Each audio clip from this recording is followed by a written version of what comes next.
Hello, my name is Yahya and I'm from Welfare Togo. Today I would like to speak with you about forests in the ocean, and I will look at the situation, I'll look at what causes it, the impacts and the solutions, and also a little about what we can do as a civil society alliance. Let's start with the basics. First of all, this type of deforestation is hidden because it takes place underwater. You need scuba diving skills and technology, such as underwater drones, to see it.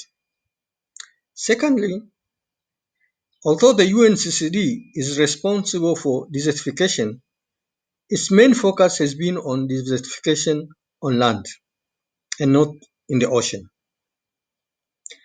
Yes, the oceans have no trees, but they have plants, and these plants make a forest. Plants like kelp, seaweed, seagrass, red algae, phytoplankton, corals, and algae. These forests don't burn, but they undergo deforestation, which is the core function of UNCCD. Deforestation in the ocean rarely features in national, regional, and international initiatives, and even in civil society programs. However, deforestation in oceans has similar and in some cases more severe impact on communities than a burning forest on land. Ocean forests play a critical role in our ecosystem and life on land. For example, they prevent us from having floods, they capture carbon dioxide to prevent climate change,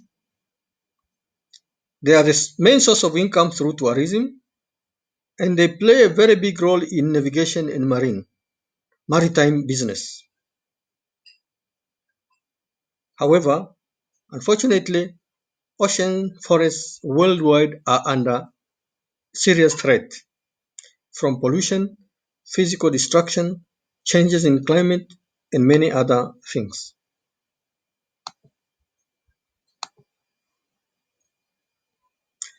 Now let's look at what causes deforestation in the oceans. Of course, climate change is one of them because it increases acidification in the ocean. There is also population growth. So the number of people have increased to the extent that we have to look for resources in the ocean for our survival. We have also polluted a lot of our water on land so that we need water from the oceans. We also need food from the oceans.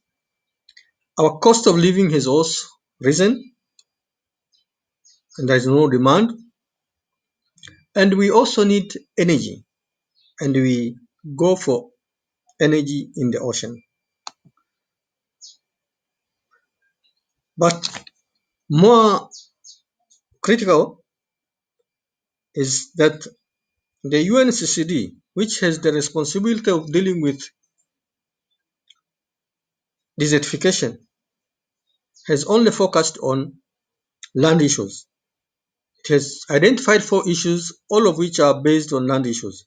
For example, the first one is land and drought, land and biodiversity, land and climate change, land and SDGs, and there is nothing on oceans.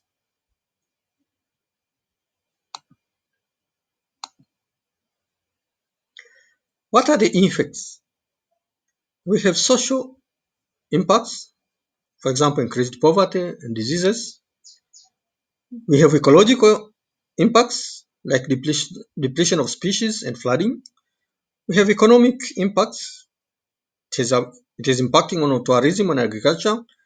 And we also have political impacts. There has been increasing number of conflicts between states and even between communities because of deforestation in the ocean. On social impacts, there are millions of people whose survival depends on oceans. For oceans to function properly, the forests must be protected. Oceans also provide food, leisure, transport, hygiene, and health services. There is little difference or no difference at all between land forests and ocean forests.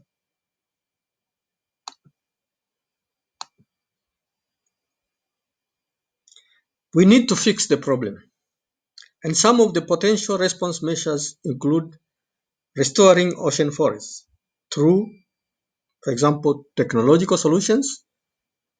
We can do marine permaculture.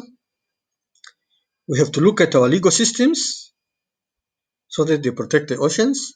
We have to look at our policies and include ocean forests in our policies. We must raise public awareness, and we must continue to combat climate change. And we can also use market-based instruments to encourage investment in marine ecosystem restoration. The Civil Society Alliance can participate in this process.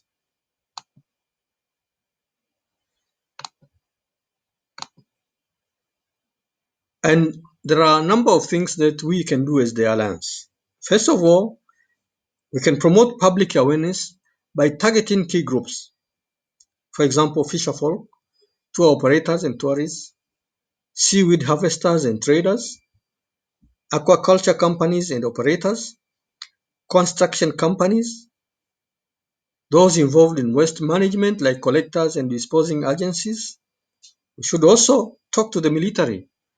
Our navies use the ocean, and any other institution dealing with ocean or marine ecosystem. The second thing that we can do as an alliance is to lobby the UNSCD Secretariat to include and prioritize ocean deforestation in the next COP. The third thing that we can do as an alliance is should lobby for inclusion of ocean deforestation in the SPI debate and for establishment of an ODN, an ocean degradation neutrality, similar to that one on land. The fourth activity that we can do is to lobby for expansion of the ecosystem restoration initiative into marine ecosystems. And the fifth thing that we can do as an alliance is to lobby our central and local governments and state governments or provincial governments to include ocean deforestation in their institutional policy and legal frameworks. Finally, as alliance, we should look at commissioning projects that will address the issue of deforestation in our oceans. I thank you for your attention.